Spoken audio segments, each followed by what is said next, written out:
Today on the show, we are talking all about the playoff qualifying round, first legs in the Europa and the Conference League. Some of the big boys down in the Conference League had some trouble. Talk about Brighton's draw in Norway.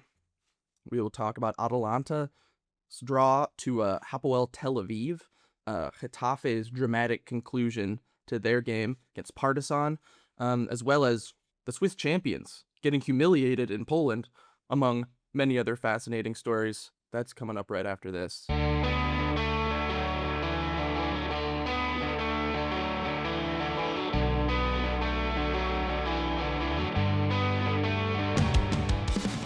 Live from San Jose, California, and Brooklyn, New York, it is the Any Given Thursday podcast. David, we're reacting to games again. We're hunting for streams on perhaps not above board websites. We're frustrated that Paramount is not showing the games they are licensed to show. And for some reason, ESPN is showing Hearts and Rapid.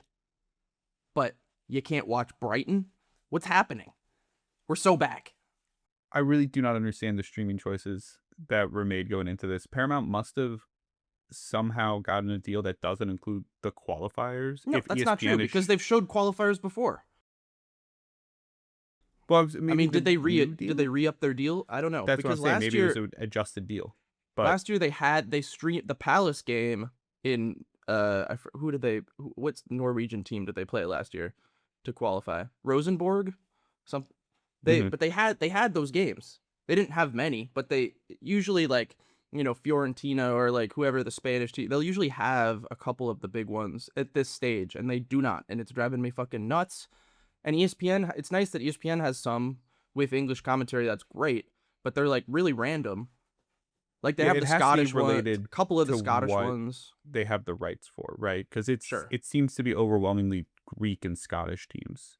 They had the Hearts Rapid game, and they had Freiburg Motherwell, but they didn't have the Hibs game. So what? I explain it. They didn't have Rangers on either. And then, obviously, we would never use websites that are not licensed to broadcast.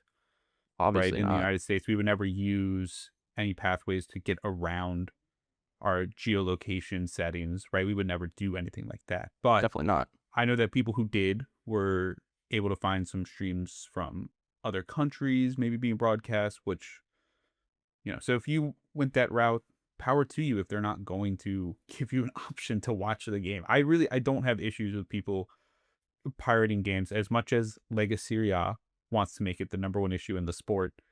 I do not have issues with people pirating games if you can't watch them. Yeah, if you have the rights to games, maybe fucking stream them. I don't know, crazy idea. It annoys the hell out of me. I'd watch it without commentary too. I don't need. I don't care. Commentary. Just tap into someone else's stream. What's the point? And I guess I get maybe not that many people are watching. Okay, fine, but just tap into someone else's feed. It doesn't matter to me. It drives me nuts. I'm pretty sure there's a global feed for almost all these games because they're UEFA competitions, and UEFA usually sets one up, and FIFA does for a lot of competitions as well. It's hard enough to find highlights of these games after the fact on YouTube. I'm on some truly bizarre YouTube channels that have AI generated translations that are feeding me some of the strangest lines that you'll ever encounter. In fact, I have an example for you, David, from the Atalanta Hapoel Tel Aviv game, where the AI auto dub says, "No, there is nothing more comfortable for a striker than finding himself facing such a ball." Or how about a touch into the box? What's happening there is very dangerous. And it's definitely just somebody speaking in Israeli or something, and it's been dubbed into English. It's just a whole fascinating world I'm learning about this week, thanks to nobody actually putting the games on that. We pay a streaming service to watch. It's fine. Why else would I have Paramount Plus if not for the Europa and Conference League? It's a shit company. Anyway, let's move on to the main stories of the Europa League, David. Obviously, most of the big boys are down in the Conference League, but we have to begin in Poznan, where Lech absolutely humiliates the recent Swiss champions and great story of Thun 7-0. in the first leg. What what what happened? Yeah. Like I was so startled by this. I had to go like digging around on Twitter asking people why Thun is such a disaster, and most of the answers that I got were that, you know, the coach left, new coach, a lot of new players, but and that's true, but it seems like it's mostly attacking depth that they've lost. Like a lot of their goal scoring contributions, but the back four seems to be like four regulars from last year. A lot of the midfield was there last year. And so it's one thing to have, you know, trouble in front of goal, and it's another for your back line and midfield that look like they'd never played together before defensively, which was mostly what was happening here. You know, they set up like with some pressing and a high line, and runners are just flying through unmarked into the box the whole game. Like for the first 60 minutes of the game, they were down 5-0 at halftime. It could have been, I mean, if you look at the stats, you'd be like, okay, actually maybe 2-0 would have been fair. But no, if you watch the actual highlights, they're just cutting through them like it's a training exercise. It's humiliating. And somehow the second half begins after the team talk, and the exact same thing happens on the sixth goal, 3 minutes into the half. So when that's happening, I mean, they have this new coach who's like doesn't really seem like he has first team club experience. He was like U20s or U21 coach for the Swiss setup for a while. I don't know, man. This looks like a coaching problem to me watching the highlights. I don't know what you think, but this is rough. Yeah, it was shocking. I think is to put it lightly, to see a team just get bent over like this in the playoffs. I mean, by this stage, we've usually eliminated the teams that you would think could lose 6 or 7-0. And especially coming from a relatively competitive league, I know that sometimes when you're a surprise champion, your team gets picked apart. And that is clearly what happened over the summer. But even then, I think this came as a shock to everybody. I tried to look up some more about their current manager, and he doesn't even have a Wikipedia page. Yeah, which he's is not really pretty, managed at the yeah, at a senior at a level, senior level. much. Yeah. Yeah, And it's not it good. no, it's not good. It's very rare that you see a team ease up in the first leg of one of these ties, and Poznan did in the second half. They could have had more if they really wanted. They kind of took their foot off the gas in this one. Yeah, by the sixth. I mean, and yeah, some of the chances, some of the goals they conceded were so unforgivable, and the lack of cohesion and like the playing in a way that makes it look like these guys have never stepped foot on a pitch before together. I mean, where else do you look? Like when a lot of the players have been playing together for years. This is a team that's now conceded 25 goals in their first 8 games of the season across all competitions. This includes the 7-0, but also shipping 6 at home to Young Boys in the league, 4 at Basel. They also, even though they had a pretty comfortable advantage in either Viking or a tie in this competition, they did concede 3 in the away second leg in Reykjavik, which isn't great. So they clearly have huge defensive deficiencies to work out right now, and I have serious doubts whether this manager is the one to do so. But and I will point out, last year they were not a particularly strong defensive side as well. They led the Swiss league in goals, but conceded over 50 as well. So it was very much an attack-oriented squad. But you still wouldn't see them conceding 7 in a tie, let alone in a single game. So it is, I agree with you. It's really hard to look at anyone other than a manager when it goes this poorly, because financially they should be able to compete with Poznan. Player for player, it's relatively even matchup, you would think, but yeah, it's a good thing they're not going to be in the Europa League, I'd say. Conference League is a safer level of competition for what we've seen so far. Next up is Ferencvaros taking a 1-0 victory from Trabzonspor in Turkey.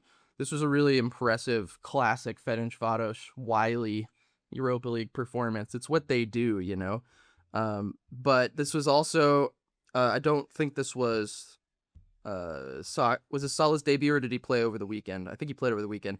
His European debut for Trabzonspor didn't go great for him. He was involved, but to me, it looked a lot like a team that had a lot of sort of new attacking pieces playing together and hadn't quite worked out how to relate to one another in the final third.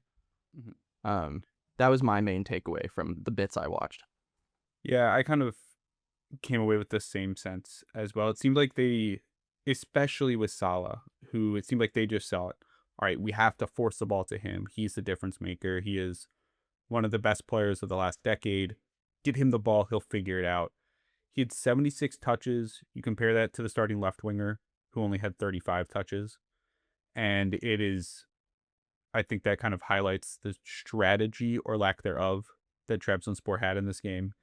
And Salah just, I don't think at this point in his career he is meant to be the high usage player. I think at this point in his career, he still has that explosiveness and he can still beat people for pace and he can still win one-on-one duels. But he needs to be a little more selective in how he uses them and when he chooses to do that. So in my mind going forward, this almost needs to be switched, right? You need to focus play on the other side so that in those moments when Salah gets the ball, he's ready. He can be that explosive player that we know he can be. And they just haven't quite figured out how to make everybody work together yet.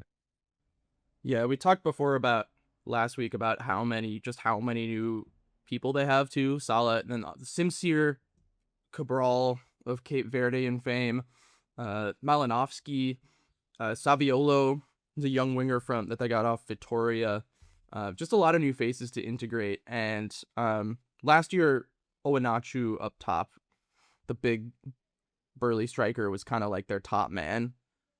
Scored a lot of goals, and specifically the relationship with him and Salah looked off. Like they weren't like finding each other in those areas. Like, and I wonder if they can form a connection there where Salah, like, I feel like Salah has come off like a year or two with Liverpool and like not really trusting, if it was Darwin Nunez and then like Isak and Ekitike kind of like exchanging injuries and him not really getting along with the new version of the squad. I wonder if he's lost some like faith in his striker partnerships in the last few years that makes his instinct be less like, give him that cut back, try to do everything yourself instead.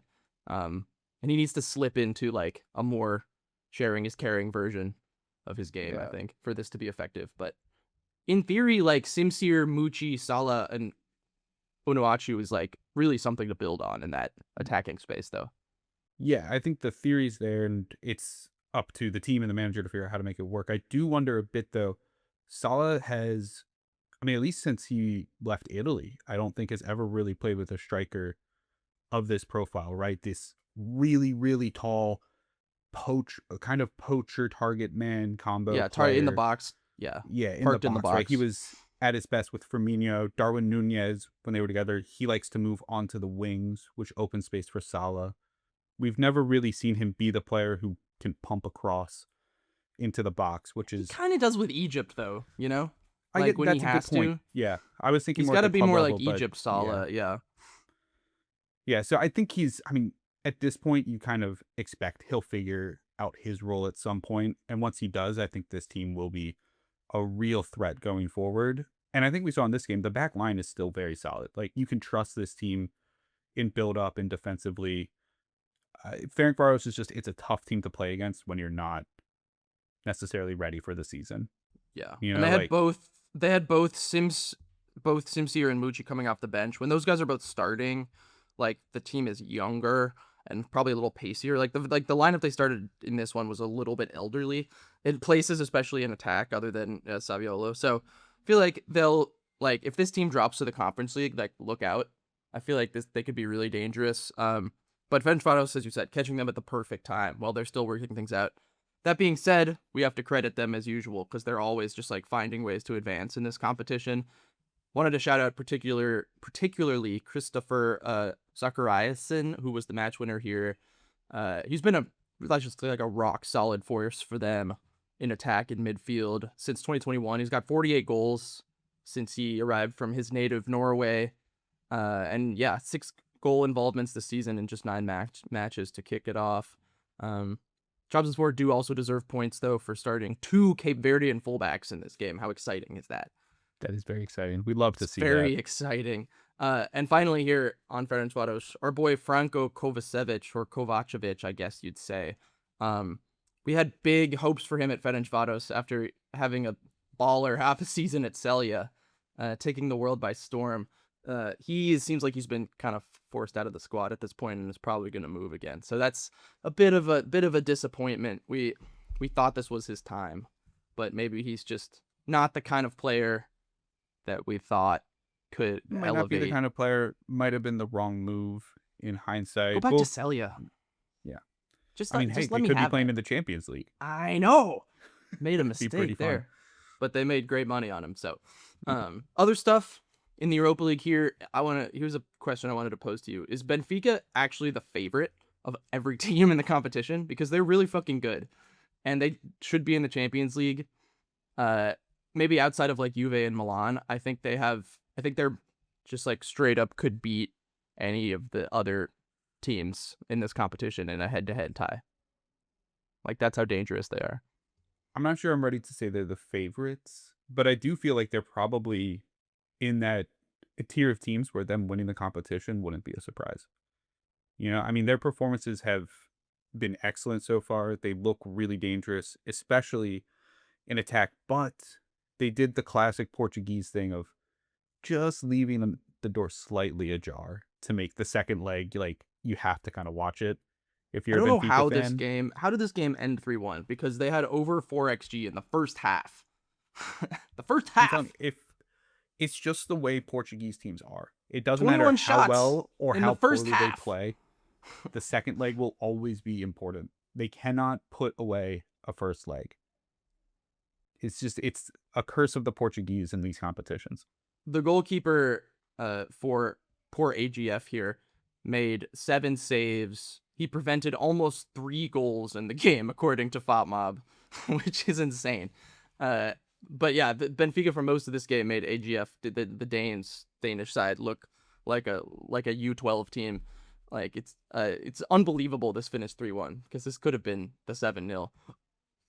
I saw one website gave him a 9.3 match rating, despite conceding 3 goals, which is, you know, I think that kind of highlights, again, what we were saying, right? Benfica were all over them in this game, and yet here we are. It's still only 3-1. It's theoretically still up in the air. Another reason why I think Benfica could win this is that they might have the best striker in the competition this year.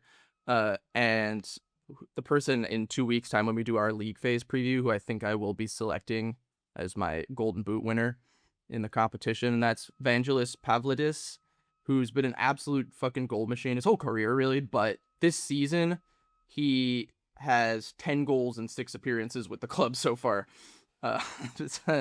And last year he had 31 goals, 11 assists, and 57 appearances. The year before that, it was 29, 11, and 53 appearances.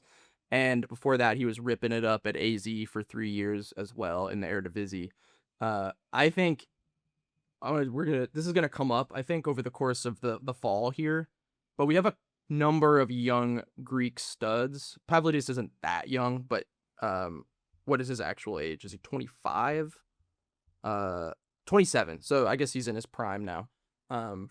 But Greece is kind of loaded with attacking talent, all under the age of, especially like the younger class. Obviously Constantelius, but there's a couple more we're going to touch on here. I'm starting to wonder if the dark ages of like the mid-century here, the 2010s Greek collapse of talent is coming to an end, and now we're going to see them have a resurgence, at upcoming qualifying.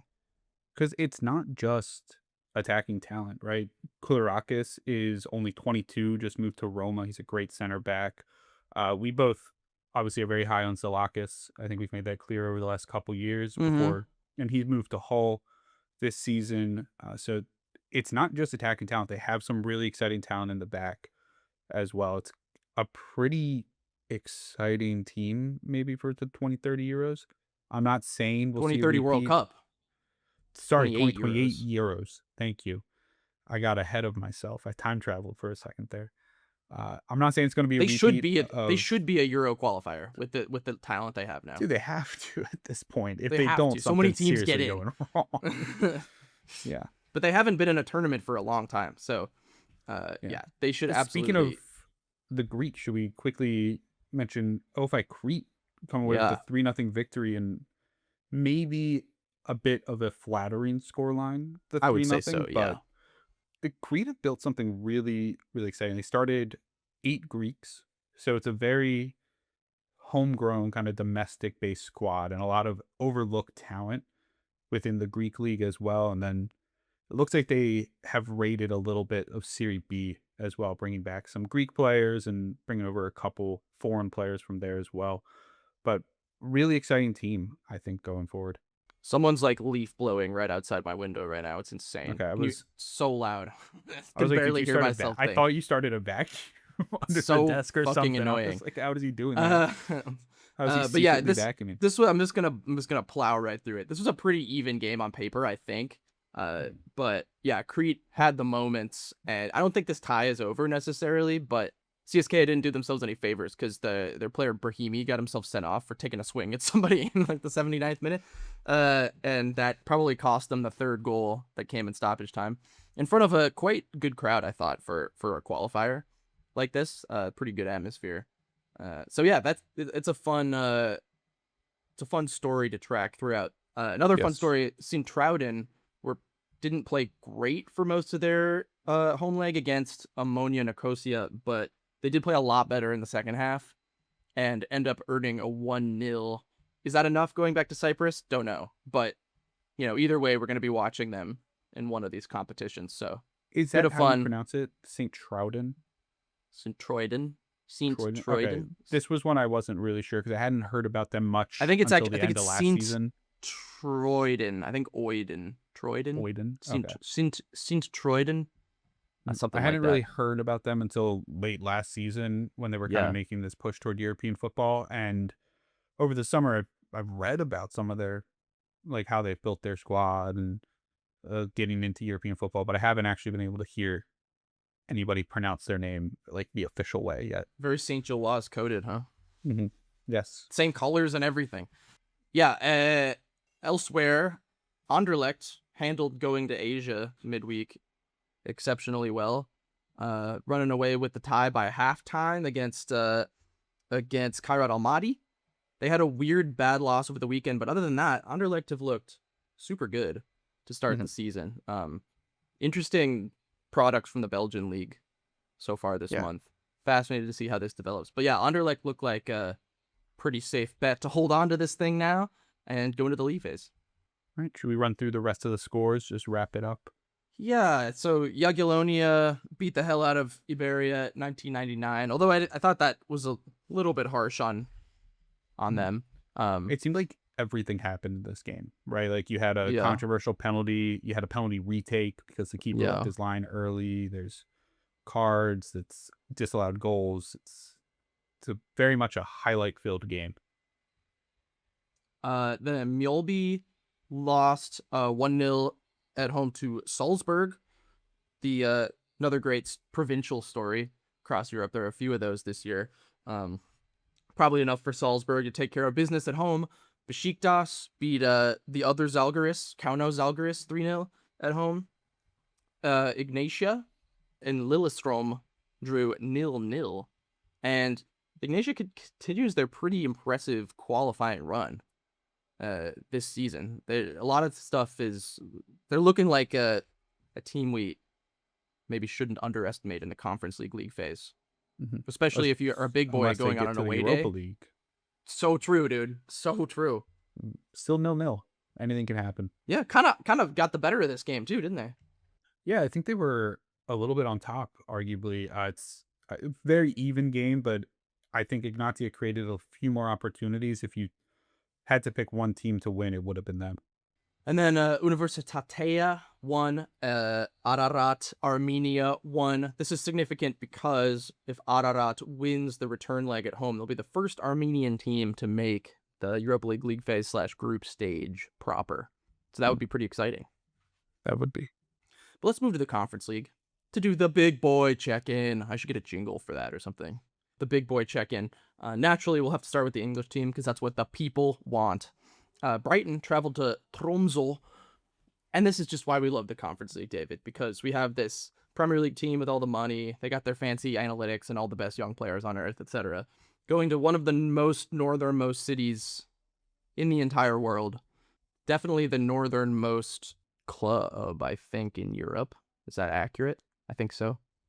Because Think that, at least in a top flight, obviously, because yeah, well, is Iceland further north? I don't. no, it's not. Okay, I And was this like, is I don't know all where it is to relative to this is Tromsø. they're well north of the Arctic Circle, Mhm. and this is to earn the right to play in Europe's third tier international competition. It's just a delight, and they have a lovely, cutest little stadium ever. They got people like on their balconies watching the game, because there's no stand. It's just like the town, Yeah. the Ugh. city, I guess, but just I want to move to a city next to like one. that where you can God, just sit on your balcony and watch a football match. yeah. Ugh. Should we move to Tromsø?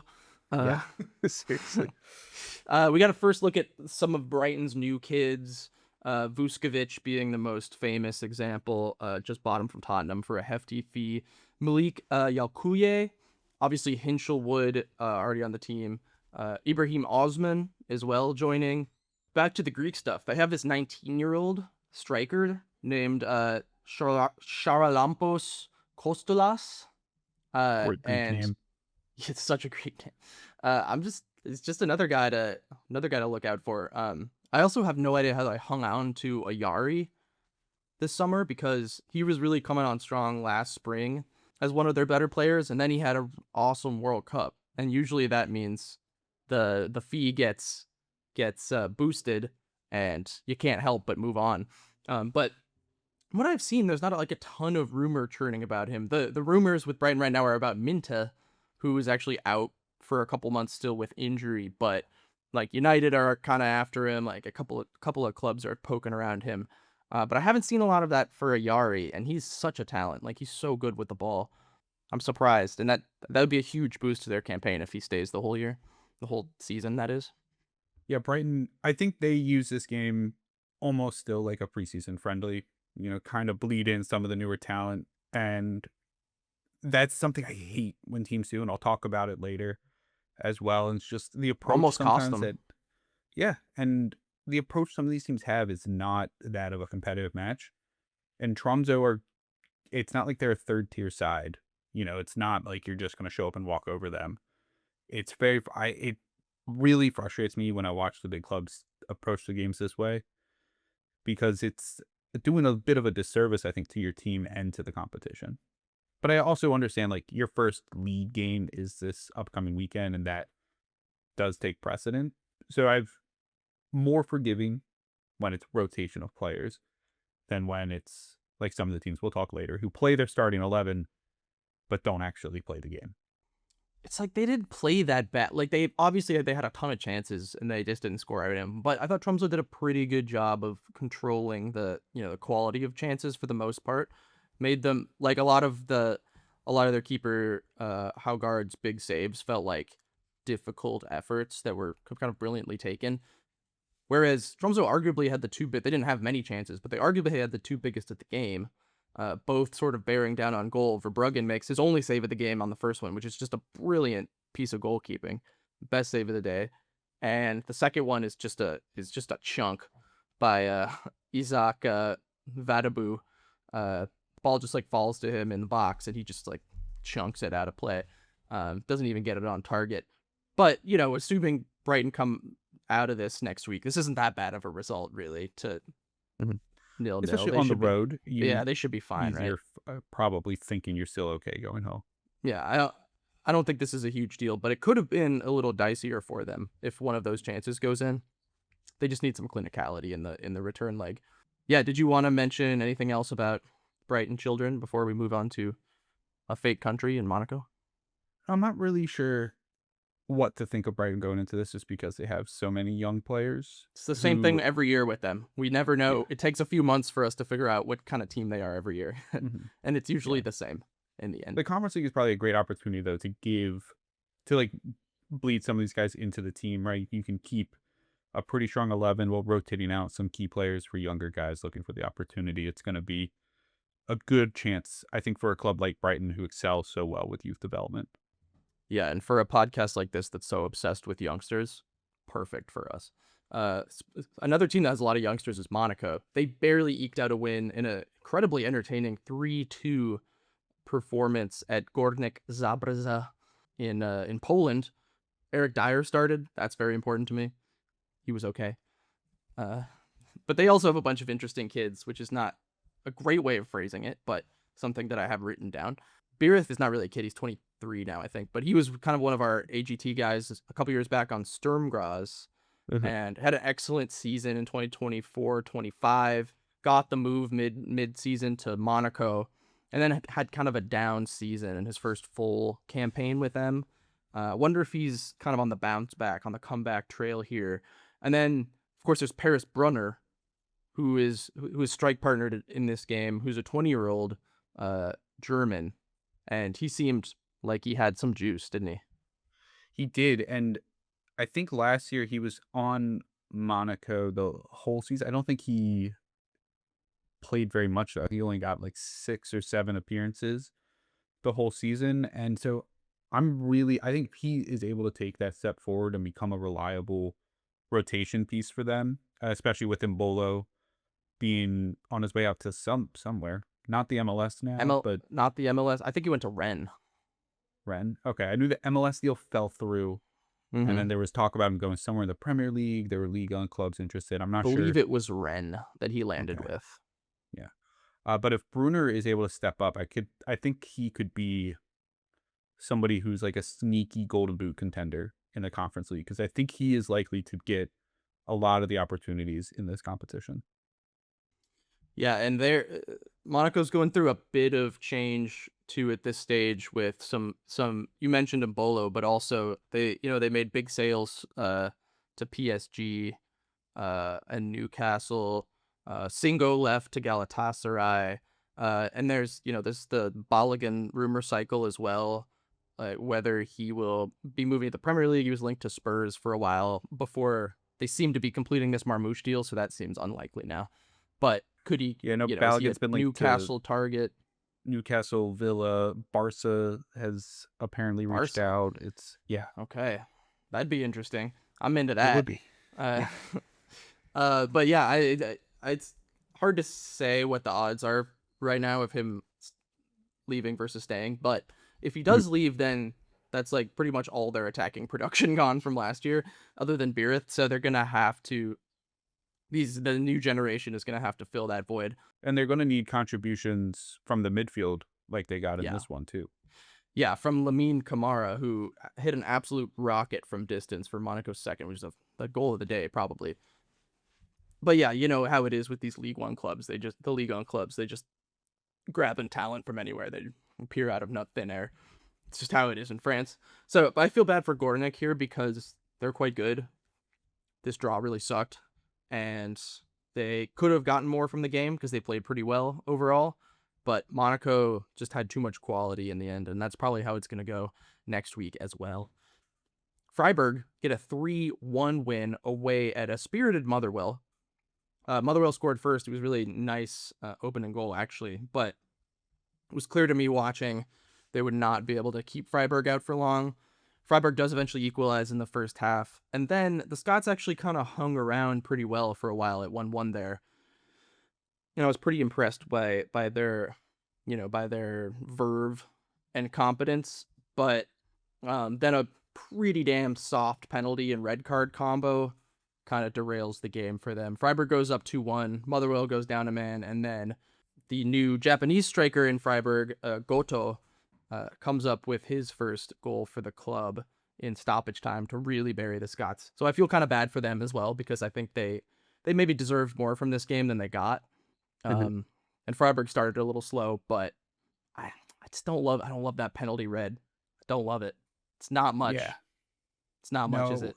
Really confusing VAR situation too, where they stood over the penalty spot for like 5 minutes until finally getting called over the VAR. And I thought they were getting called over to check to like maybe disregard and take away the penalty. Instead, they upgraded the yellow to a red and extra fucked them. Just sucks. Yeah, I saw that knowing what the result would be, because I wasn't watching the game live as it was happening. So I already, could see that Hearts were going to get a red card. But even then, when he goes over, I'm like, what are they looking for to give a red here? I guess Are they his last saying it man, was I like, guess, but yeah, the denial there's of just obvious goal scoring opportunity it's just is not the enough call, I contact for assume, but me. yeah, I think a pen is the right decision, but I feel like I thought we were moving away from double jeopardy, and this feels like you've kind of brought that back in this situation because I don't think it's a violent conduct red. So I think if it's denial of obvious goal scoring or last man, then it should be not a red card because you're putting them in double jeopardy by giving them a penalty and a red card. But maybe there was a shift in the rules or the interpretation that's going to be used this year, and I need to be more informed of that, but I don't like the call. Yeah, this is your fault, David. Keisuke Goto, I'm kind of interested to watch here. In his first appearance for the club, he was actually a Sintroiden player last year in their historic campaign and had a good season. So maybe he's the next of Freiburg's I feel like people to the watch. Japanese are kind of similar to the Greeks right now in that they've just been producing a lot of really exciting young talent who are kind of Who all filling up a moved lot to of Belgium at spots. the age of 16. Yeah. What is with Belgium and Japan? Why are they I like don't sister countries now? They have so I much feel like Japan has always been good about sending players over to like Germany Germany. and stuff like that's been a good entrance point for them. So maybe they're using Belgium as a Right now it's hey, if we Belgium. can't get the German move, let's go to Belgium Yeah. type of sit. Couple in like Mitchell and anyway, so Atalanta draw Hapoel Tel Aviv 0-0 at home. Yikes. Yikes is right. Yikes. This was a brutal watch. I can't believe you watched this game. I know. So. It's a pretty strong starting 11 from Atalanta, considering that they somehow already have an injury crisis with 5 starters out injured and Scalvini gets hurt in like the 20th minute. It's absurd how snake bitten their team is. But I don't think I've ever seen a team play with a lower sense of urgency in a game. They were so lethargic, so slow in the build-up, and nobody wanted to take any risks to try to create anything.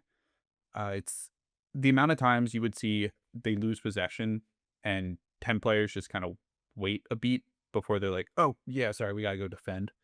It really felt like watching the team play a preseason game. Just the mentality was not that of a competitive game. A lot of opportunities to take, lower XG, but still kind of dangerous shots were passed up to try to work, fancy little routines and, instead of taking the shot where nobody's defending me at the edge of the box, let me try to draw a defender in so I can practice my one-on-ones, things like that. It was I don't think I've ever been more frustrated watching a game as a relative neutral. Fun fact about Hapoel, they were relegated from the top flight in Israel a couple years ago. Made their triumphant return last year to finish 4th. Yeah, this is not one of the bigger Israeli teams. They're probably not the biggest Hapoel in Israel. They're not. It's probably Beersheva. It is Beersheva, yeah. Yeah, they finished 4th They're not last the biggest year. Tel Aviv team, obviously. Not even close. Yeah. Yeah. And by the way, they matched Atalanta's XG in this game per FOTMOB. Yeah. Which is pretty embarrassing. Because Atalanta just didn't take any of the opportunities that presented themselves. It seemed like they actively tried not to shoot. They said, let's just see how long we can hold on to the ball in an attacking zone and do nothing with it. It was I believe it was a competitive debut for Gaetano for Atalanta, and not a very good showing for him. I think that kind of deeper lying midfielder role is one they're really going to need to see if they can find an answer for. A lot of what Sarri wants to do is to build up through a deeper lying 6, and Gaetano just doesn't seem to be the quality of a player you would need to qualify for Champions League in Serie A in that role. And that's obviously, I think, the goal for them. They don't have to worry about that. That's not going to happen. They're not going to qualify for the Champions League in Serie A this year. So don't even worry about it. Let's talk about Getafe, who had to really dig deep in their return to European competition, eventually beating Partizan at home 3-1, but it sure wasn't easy. They played, I thought, quite a strong first period. They were up 1-0 almost to halftime, having been the solidly better team, and then they concede right before the break. And then at 1-1 in the 68th minute, they go down to 10, and suddenly they're facing the prospect of not winning the first leg at home. going to Belgrade without a lead, and that suddenly gets a little scary. But Bordalas' men dig really deep. They get not one but two huge goals against the run of play late in the 87th and the 90th, including a nice one from distance, and sneak through a huge result for them. But I don't know if this is more about their force of will or the missed opportunity for Partizan here, because yikes, man, that's gonna sting for them. Yeah, even if it ended 2-1, you give Partizan a chance going home. They're a pretty solid team. It's a very tough atmosphere to go into and play at. But yeah, 3-1, pretty big advantage for Getafe. And it really is very Bordalas to Bordalas. Bordalas, sorry. I added a vowel on me. I know.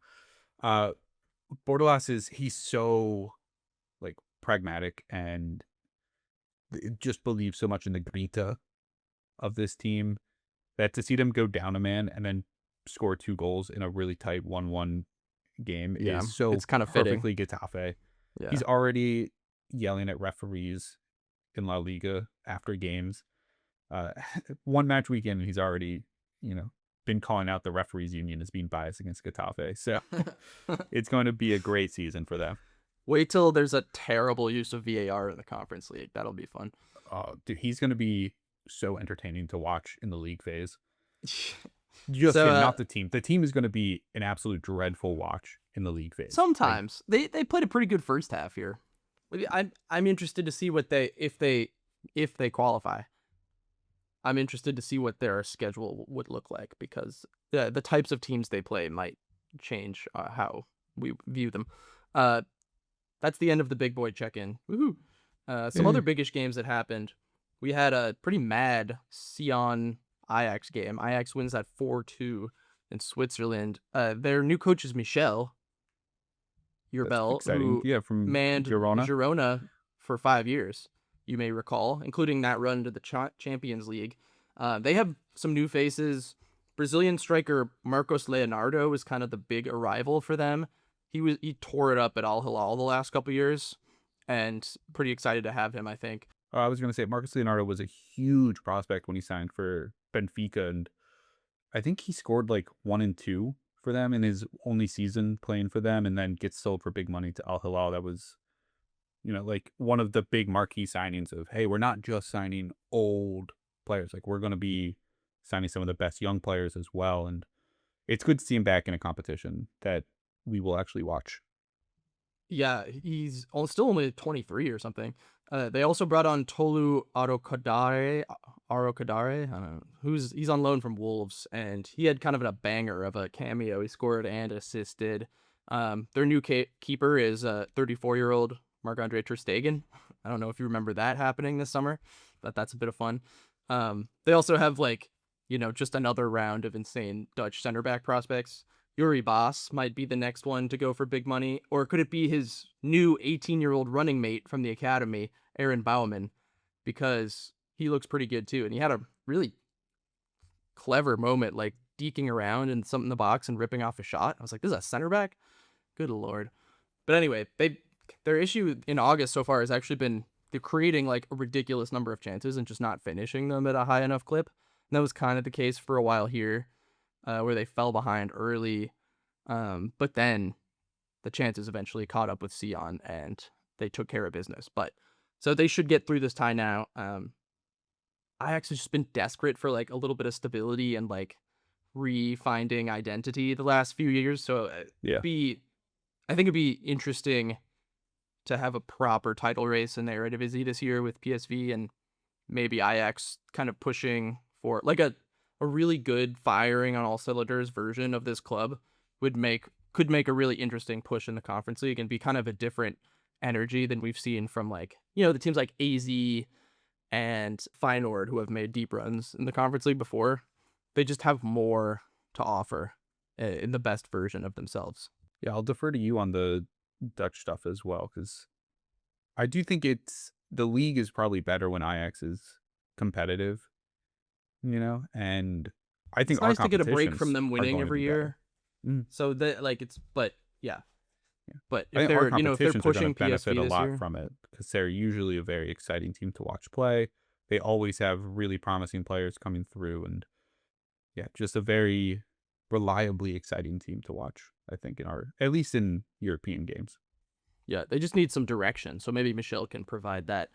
Twente doesn't look like they're going to be included in this year's league phase because they went down 1-0 at home to Karabag. We told you never underestimate Karabag. I trust them more than Twente, and that played out. Panathinaikos blew a 2-0 lead against Radets Krylova. Krylova? I forgot how I pronounced that last week. Krylova?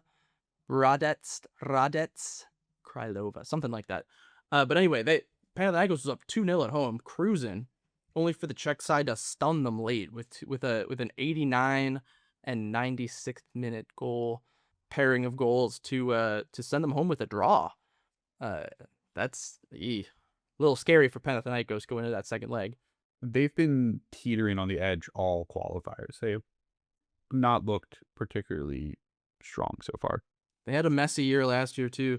Hearts and Rapid also drew 2-2. This was a really entertaining game that I caught most of.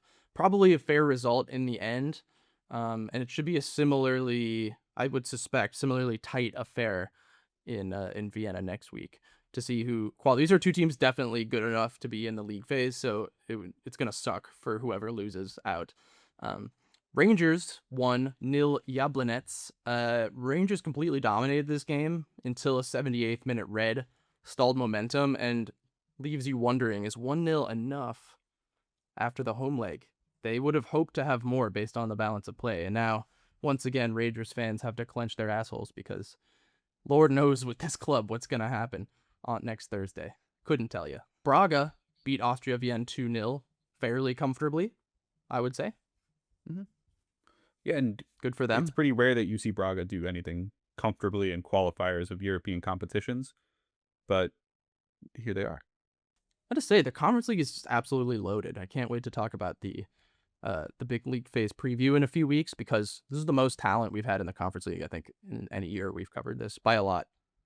And without there's no like Chelsea, or maybe it's like wide the first open. Year, you could kind of say Roma. We're a bit ahead of the rest in terms of the talent of the squad, but this year Brighton are probably going to go in as betting favorites, but they're not so far ahead of the competition that you would write them into the final yet. Nope. PAOK won Braun. PAOK had like a ludicrous number of chances early on here, but didn't take them. The game settled a little bit, and now they have to settle for a draw. So they'll be pretty bummed there, and I still think it's a toss-up. If they had Constantelius. Yeah, I'm not sure I've ever seen a fan base get as emotional about the departure of a player as they have been 2 about years in a row. Constantelius. Yeah. They literally blocked his transfer to Stuttgart last summer, and now Dortmund come calling. I mean, they can't turn down, like, 30 million is a good fee for a club like PAOK to get from a club like Dortmund. Yeah. And it's a huge step for the player, and they're like, no, fuck that, dude. He's ours. Yeah. He's ours forever. It's really weird because from our perspective, I feel like he's been I love watching him play. I think over the last couple of years, if anyone's listened to this podcast before, I have very high opinions of Constantelius. I think we love Giannis. He's our number one Giannis. So great to watch play. But he's been really inconsistent in European games. I feel like sometimes he looks world class, sometimes he looks like the worst player on the pitch. But they're all talking about his consistency, so it's really kind of interesting to see what we might miss not being able to watch the Greek league week in, week out with him, and just seeing these kind of more sporadic appearances in the European competitions. But I think Dortmund could be getting a really great player there. I think so too. I have high expectations for him. Yeah. Next up on the rundown, Midtjylland beating Rijeka pretty comfortably 2-0. And Nordsjælland eking past St. Gallen 1-0. But still, those teams still very much in the hunt. Inter Turku, the Finnish side, drew Copenhagen 0-0. That's pretty impressive. How about those Finns? They've had an amazing qualifying run. Yeah, and Inter Turku's not one of the more historic Finnish teams. I think this would be their first European group phase I'm pretty confident about that Almost statement. certainly, yeah. Yeah. And then speaking of Inter, Yeah. Interclub d'Escaldes in Andorra, they're one game away from being the first Andorran side to make a group stage after a 2-2 draw on the road against Drita. Do you think they can do it? Yes. Nice. That's Love it. to That's hear it. I do think they can do it. Be a Yeah. bit of fun. And then at that point, how many countries would we have left without league It would phase / be group stage appearance? it would Just be a couple, 2. right? It'd be 2. Since Georgia's locked, it'd be Montenegro and it would be San Marino. And Damn, that's tough for Montenegro. obviously, San Marino makes sense, right? There's Mm-hmm. 30,000 people in the whole country. It's not just a small country. It would be a small town. Montenegro, That's rough. come on. What are you doing? That's rough, guys. Montenegro got 0 points this year in qualifiers. Didn't get a draw. No draws, no wins. Just loss. Man, you really hate to see that. Yeah. Well, running down the rest of the results here, Lauren beat Lincoln Red Imps 2-0. After a red card for the Gibraltarians, yeah. Lauren going for back-to-back Conference League campaigns would be pretty impressive. KO Klaksvik and Riga drew 0-0. Vikinger lost 3-1 at home to Borac Banja Luka.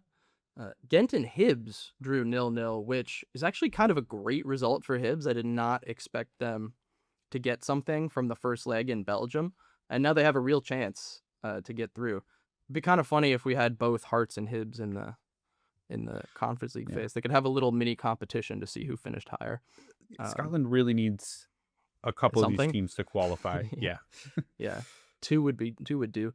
Lugano 2-1 Maccabi Tel Aviv. Lugano's had a nice start to the season, but that's I don't know where they're playing the second leg, but it sure ain't Israel.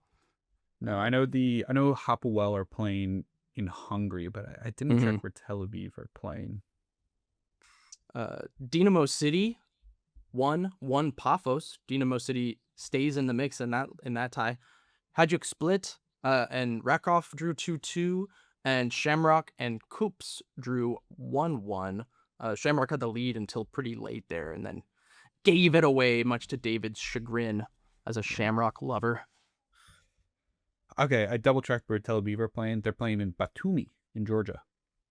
Oh, sure. So still a bit of a trip for Lugano. I think that makes... It's a bit of a trip. Why would they pick somewhere so far? Maybe just to make Lugano have to travel there. Yeah, make it feel like an away day. Yeah. Because Hapoel playing in Hungary doesn't make a lot of sense either. Atalanta, substantially closer, I'm pretty sure, to that arena. Yeah, so, well, them's the breaks, you know? Yeah, maybe don't. Don't let your government start a war next time and you won't have to leave your country. Easy. Yeah. Well, it's not just countries that start wars that have to leave them. Obviously, Ukraine, Shakhtar is... It's not... You can't choose being invaded. You can choose when you're the invader. Yeah. But Shakhtar announced they're playing at Stamford Bridge for the upcoming Champions League. Really? Yeah. So there will be European football in Chelsea at Chelsea Stadium, just not with Chelsea.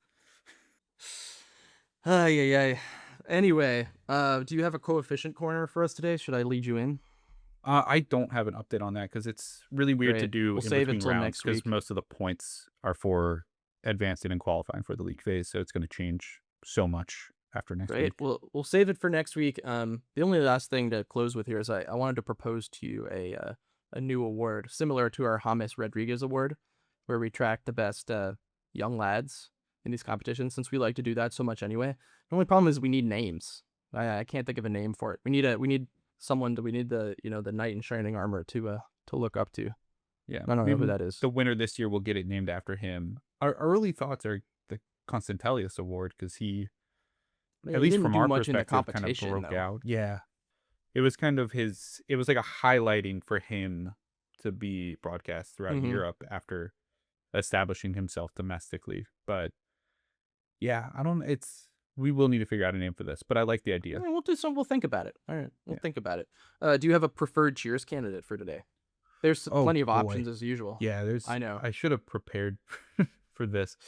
It's so tough with it when there's so many goddamn teams, with just results abounding in all places. Some of the candidates for best performance, I think, could be Hapoel Tel Aviv getting a draw at Atalanta, even though that was as much about Atalanta as it was anything else. Obviously, Lech Poznan beating the living hell out of Thun.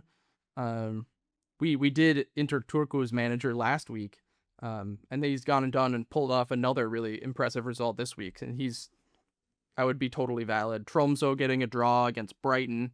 Ferencvaros winning away at Trabzonspor. These are all I pulled up I think. Lech Poznan's manager. Did we? I think we cheersed him last year. I'm sure we did. Yeah. If you play enough Europa Conference League games, you'll get it. You'll get it. Cheers. That's a good point. And I think maybe, Niels Friedrichsen, right? Yeah. I remember him. Maybe Inter Descaldes. Maybe we could do their manager. Sure. As well, because that's to.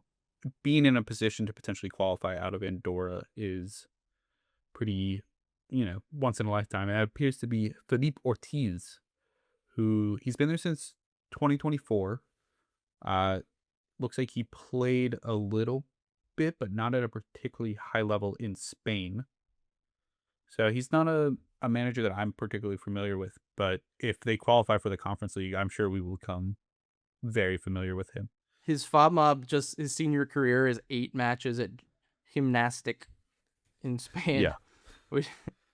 So, yeah, good for him, whoever you are, Philippe. We can find no information about you because... He was a goal scorer. Oh, he came through Barcelona's youth academy back in the day, got up to Barca B.